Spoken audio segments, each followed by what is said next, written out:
Hello everyone and welcome back to my channel. Olga is here. For those of you who haven't yet, please subscribe to my channel. Please hit the bell as well to get the latest notifications about the videos I post out there for you guys. And today's video is going to be about some useful and helpful tips on how to apply makeup if you're a novice or if you are visually impaired. Who could benefit from watching this video? One, if you are visually impaired, you could benefit from learning some helpful tips and tricks on how to apply makeup. Two, why from me? Because I am visually impaired and I have optic nerve hypoplasia and I really do have low vision, and I can really show you because I'm speaking from personal experience. Who else can benefit?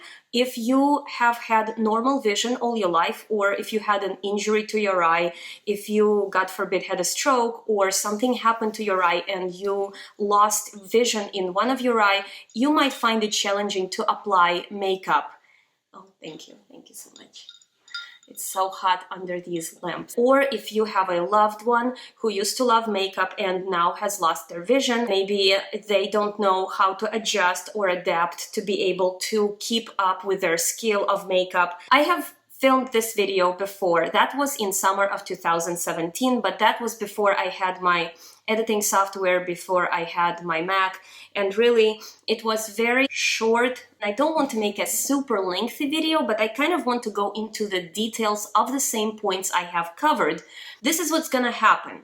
If you find that old video, and I will make sure I attach it into the description bar down below, I'm also going to update the description for that video.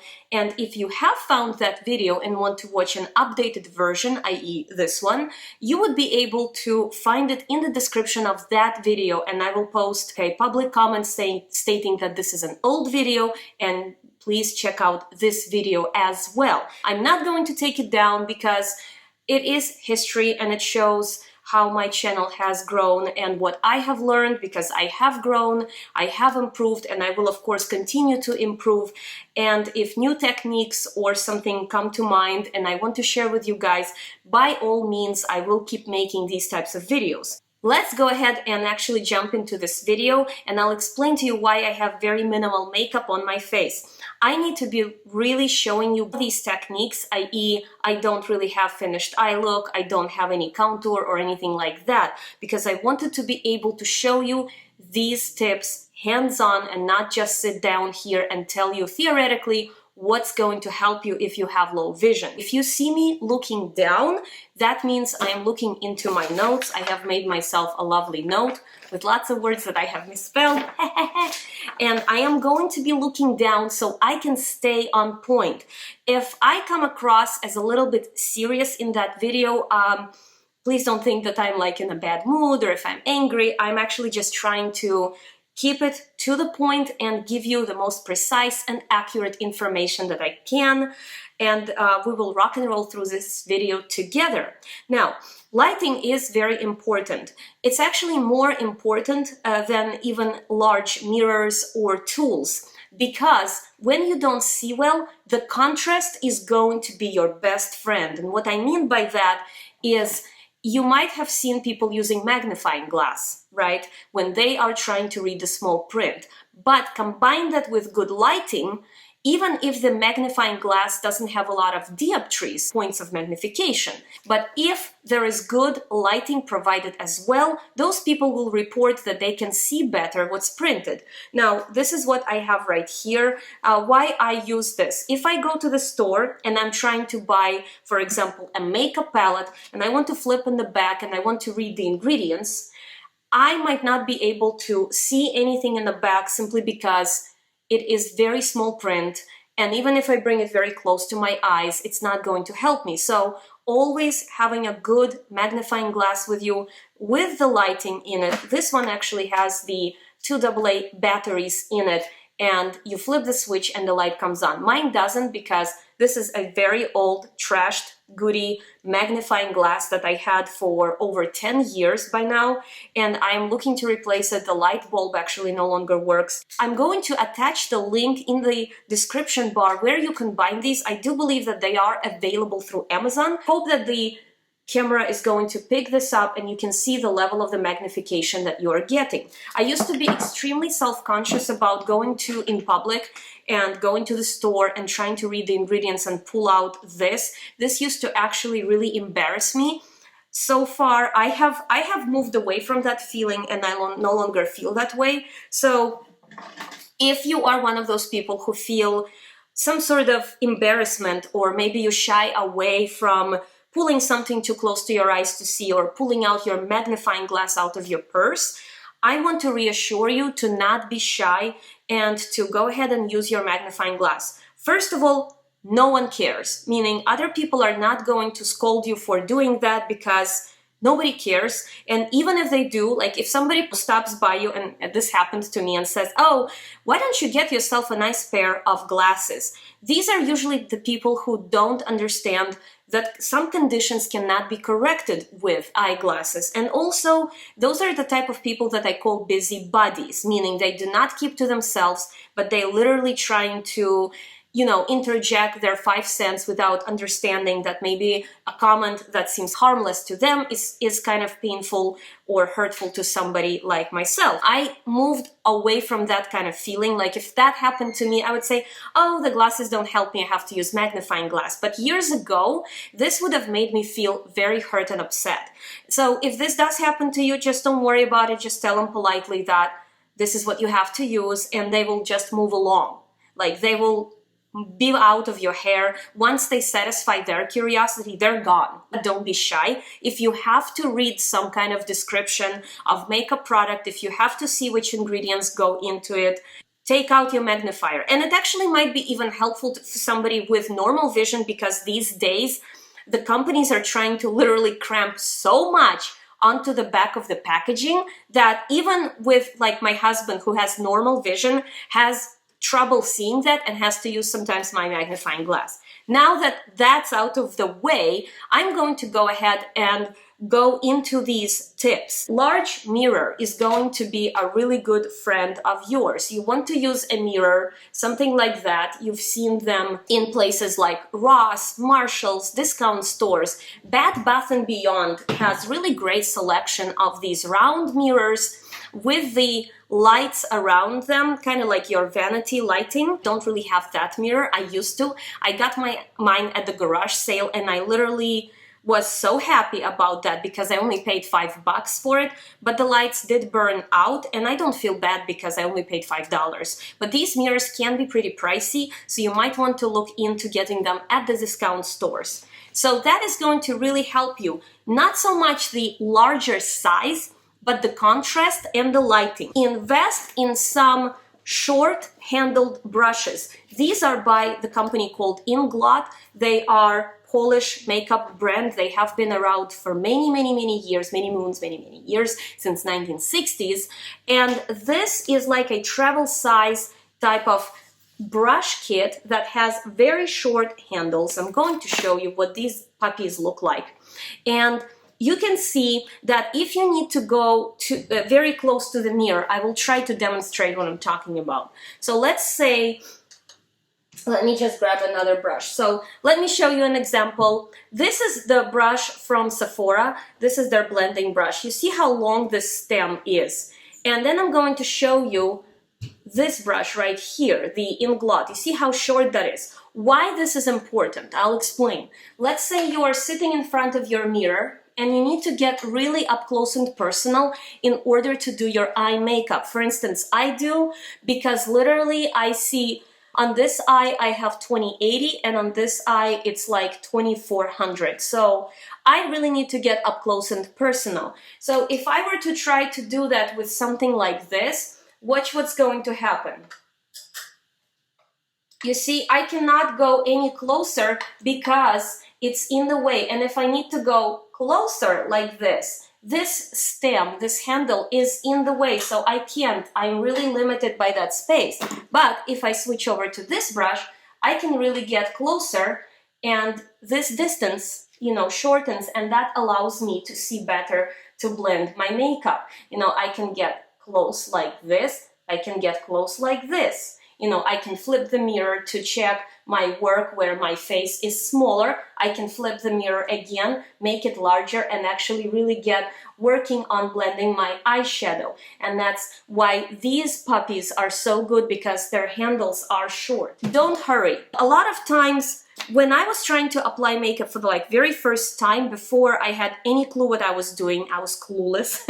And also I was dealing with a lot of prejudice, because in my home country, and I was born in Ukraine, doctors would tell my mother would tell this to me. This was like old wives' tale. This thing had its own life, saying, oh, you don't want to apply makeup to your eyes because you don't have healthy eyes. They're going to be prone to infection. You're never going to be able to look good with makeup. And I always wanted to learn how to do a smoky eye. And people would say, oh my gosh, you don't want to drive attention to your eyes because your eyes are moving around. People are already staring. What are they going to do? They're going to stare even more if you have very dramatic makeup going on. And that made me feel bad. I'm not saying that the goal in life is to master a smoky eye or that wearing makeup is important, but when somebody is talking you down like this, when people talk down, you have to go up and talk up. You know what I'm saying? You have to push through all of that and say, screw all of that, I'm going to do me. If I want to learn makeup, if I'm blind, if I can see well, and if I want to learn makeup,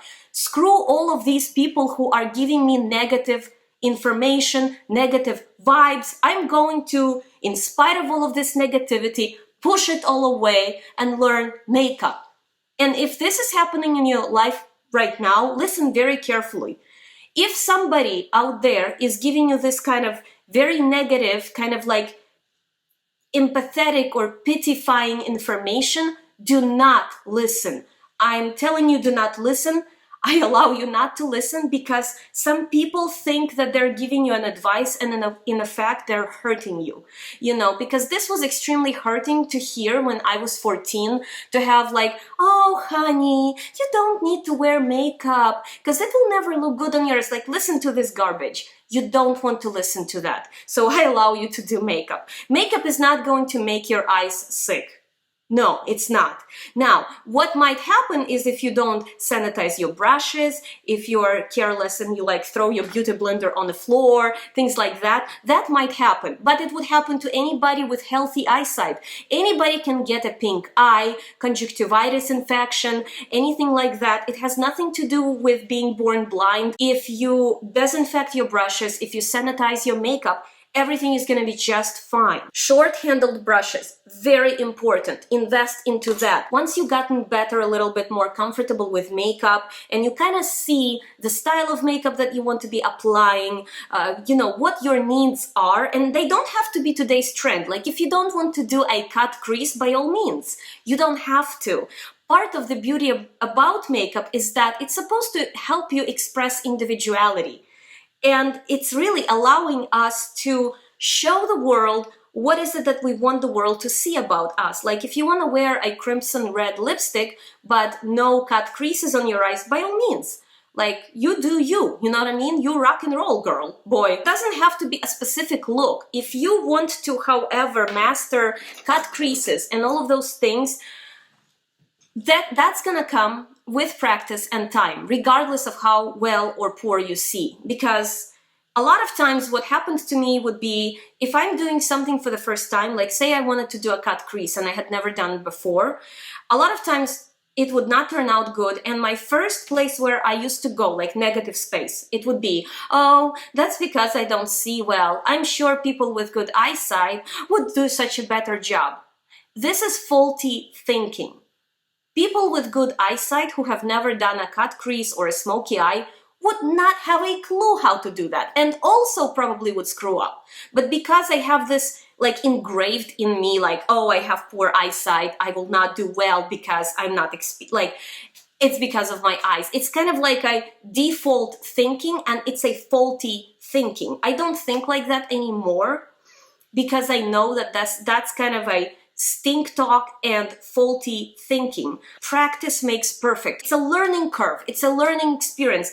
Definitely will there be challenges because you have lower vision? Yes, absolutely, because you might be dealing with a bit more obstacle than a person who has normal vision. But if both start from zero experience, both are going to have trouble and go through the learning experience to get better. The point is, don't hurry. Like when I do, let me just grab a brush here, do my eyeshadows. And when I do, like, say I need to do a cut crease or I need to do an eyeliner, let's say I had never done it before or something like that, it's very easy to like give up and feel negative about yourself, especially if you're doing it for the first time. Also, people tend to hurry up, and a lot of times this has to take its time. So the idea is, do not hurry. A lot of times we hear that the eyeshadow has to be blended, right? And so we would be spending a lot of time just blending the eyeshadow. And for this task, literally, once you have placed your brush where you want it to go, you don't even need to be looking what you're doing. Like, this is me doing it by braille. I mean, I do apologize for saying it. Like, I'm not trying to offend anybody who's blind or anything, but like, whenever people ask me how is it that I do winged eyeliner or how do I blend my eyeshadows, I'm like, literally by braille. For example, right now as I'm filming this video, there is no viewfinder. I literally do not see myself. There is no mirror, you know, in front of me. And all of this, I'm talking to you, blending my eyeshadow with Wayne Goss brush, and I'm not even looking into the mirror because I am sure of my footing, so to speak. It's kind of like when you're walking the stairs. Once you started, you're walking, you know where your foot is going. You're not going to just kind of like, trip over, right? So it's kind of like, I know where I'm placing the brush and I know where I need to be blending. So for this step, you don't even need to be looking at what you're doing. You see what I'm saying? So at this point, that's not that important. And also, blending takes time. Like, you want to be really sitting there and blending and really make sure that you have good blended eyeshadow. And if you are blending, like the more, like if you go higher, like right here, you want to be applying less pressure. And this would be a universal tip. And also you want to be using circular motions when you are applying your eyeshadow. And there you go. See, this is a blended, or getting there, pretty blended look. Don't look at this side, there's nothing going on here. I just am using, this video is demonstration. It's not a makeup tutorial per se for the look. It's just like giving you guys tips that could be helpful to the novice or helpful to somebody who has visual impairment. And you can be just blending over here, and really, it's actually quite relaxing. It's actually quite a relaxing activity, you know what I'm saying? If you want to add a little bit of shimmer, eyeshadow right here, this is my VZ palette, and then I would just use my finger to apply it. So I don't even need to have a brush to apply an eyeshadow. So like, if you are not sure of placement of your brush, if you don't see well, and if you really want to kind of have a precise feeling, fingers are going to be your best bet. Finger is actually really good when it comes to applying foiled eyeshadows, or when it comes to applying shimmery shades, when it comes to applying any of that kind of stuff. Also, if you were using, like, say, a concealer to carve out your brow, after that you would tap your finger onto this place right here, and you would be able to blend. And it might actually be very helpful to somebody who doesn't see well, because you would be able to feel where is it that you're blending or tapping your finger or kind of creating a smooth transition on your eyelid. Another thing I want to share with you guys is, this is for somebody who either has not ever applied makeup or, again, doesn't see well and tends to shy away from mascara and eyeliner, because this is kind of tricky. It's not only that you're dealing with, oh, for me it's hard to see, but also if I have never done it and suddenly I need to create like a dramatic eyeliner look or apply really thick coat of mascara, and my eyes are not used to that, that's kind of like a roadblock first that you have to kind of deal with. So what I would recommend is to practice with no product on. Let's say, I'm going to show you these kinds of Q-tips. These are the supplies that you can get like at like Walgreens or like CVS or things like that. Or you can use your makeup brush. All my makeup brushes are dirty. I swear to God, I'm gonna wash them someday. Ugh. And I'm sitting here telling you about like clean makeup brushes and all of that. I'm sorry, I got deviated from the topic. So if you want to be using like makeup brush or something like this, you can wet it with, like, here I have my Caudalie water. You want to train your eye to be able to be used to being touched in here. So there is no product here. You're not doing any makeup, you're just sitting at home doing nothing, and you want to train your eye to that something is touching it, you know, like, you know, take a wet brush, no product, you know, and try to like glide it along, or like maybe touch right here, get familiar with this area right here, this corner, and basically train your eye by touching it in these areas. Because a lot of times this is what I see, like, you know how in department stores there's always these, like, especially in Macy's, makeup counters, and a person came in and wants them to do the makeup on them, and the girl starts applying makeup and she's doing like an eyeliner on the person, mascara, and that person goes like this, you know, really shying away. That has nothing to do with the eyesight or the skill. It just has to do with the simplest fact their eye is not used to taking a product. It's a natural feeling. What you want to do is to train your eye to recognize that it's okay. Your finger is touching the lid, or your brush without the product is touching the lid, something wet is touching your lid, like a brush or a Q-tip, you know, and it's okay. Now, I'm not saying poke it in your eye. That's not the advice I'm giving. I'm just basically telling you to run it along the lash line on your lid and to train your eye. Another really great example of what I would recommend is this is Lancome, and I really need to replace this product. I just, you know, I'm almost out of it, but this is the primer for your eyelashes. And like, I swear to God, this is such a total game changer, especially for somebody who doesn't see well and who needs to have a general rehearsal before applying the mascara. And that's kind of like me. I would go with a primer first.